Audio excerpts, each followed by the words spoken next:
Hey, we're back. I'm going to finish talking about the gate. I don't know if you can see, but there's a cable that goes up on this side, and there is supposed to be a cable that comes down on this side. That cable came detached down at the bottom corner here, and it has receded up into the roller, but it's all there. It just needs to be reattached. The flip down right here, it works just fine. All of the closures and the locks for the gate, they work just fine. I'm going to come over here and let you see the driver's side of the trailer. Okay. And this side looks pretty good. It does need a light cover right there. All of that light works. Let's see. Now I do want to show you where I'm going to talk inside about the living room. There's about, I think about a 4-foot section of the roof up here up top, and it feels soft. You can kind of see that where the roof looks a little bit puffed right there. I think that some of the roof decking, probably about 6 square feet, needs to be replaced, and that's right around that hole where that mouse damage was that I showed you guys. I would venture that the entire roof needs to be sealed. So any of the little moisture intrusion spots, that's probably what it's from. The slides do come out, but like I said, there's no 12-volt power right now, so I don't have a means to roll them out. The septic, it has a 100-gallon freshwater tank, a 60-gallon gray water tank, and a 40-gallon black water tank. The tanks all work just fine. I've not found any leaks on them. The valve closes fine. Do need to get another one of these little covers, one of the travel covers for the thing. Like I said, the tires, they've got about half-life or more. Actually, this tire right here is new.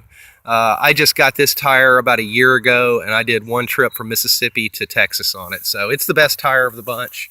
The axles, I don't know if you can see this, but I had the axles flipped from the upside of the spring to the lower side. And what that did is that gave the whole trailer additional clearance from the ground, so that you can take it off-road.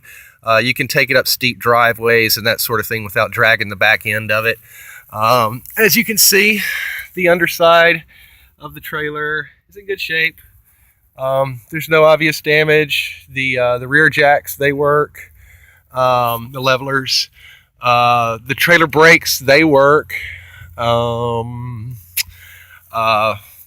Anytime that I've had to manually roll out the rooms, I don't know if you can see this, but these bars right here, that's what I do is I put a monkey wrench on that bar and I spin it, and it rolls the room out. So if ever you do find yourself in a spot where you have to manually roll them in and out, that's how you do it.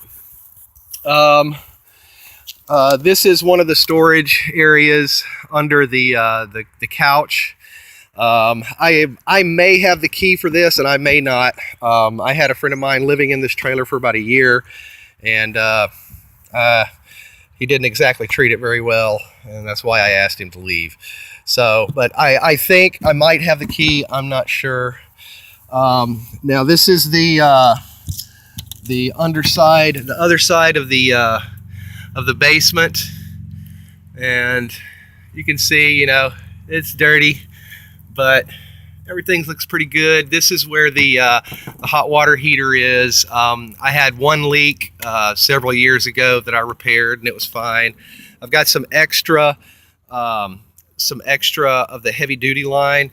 This gray wire is not coming with it. It's just the main, 50 amp wire.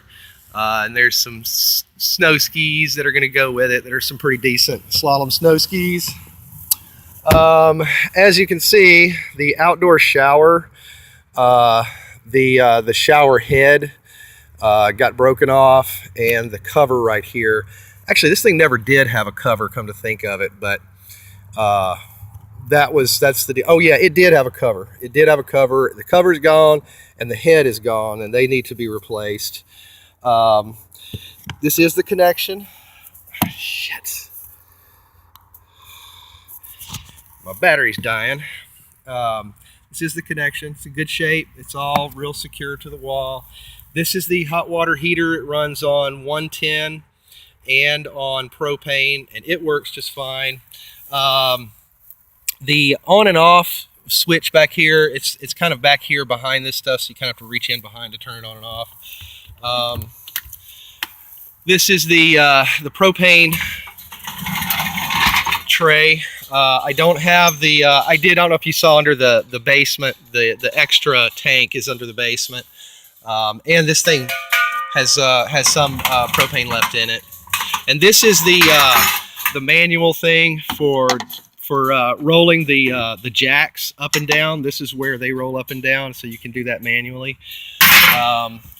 This door shuts and locks.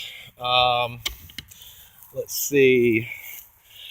Now, I did have to do a repair on the main pigtail of the trailer, but it works. The emergency brake release engager, it works. I actually replaced this, so it's good. Let's see. That's more of the vintage BMX stuff. Now we're gonna go inside. This is the front door. This lock right here needs to be replaced. The barrel was bad, and so I just pulled it, and you need to replace the barrel on that. The screen door, it's got a little bit of damage on it. You know, that could be reattached, or you could replace the door. There was a panel that closed right here, and it's gone. The screens themselves are okay, but it took a hit right there. So let's crawl up in. The stairway right here has some damage. The extra stair is inside the basement, so this bracket got bent. I accidentally backed the trailer into a telephone pole and bent my stairs, so those are going to need to be repaired or replaced. Let me crawl up here. So here we are in the living room.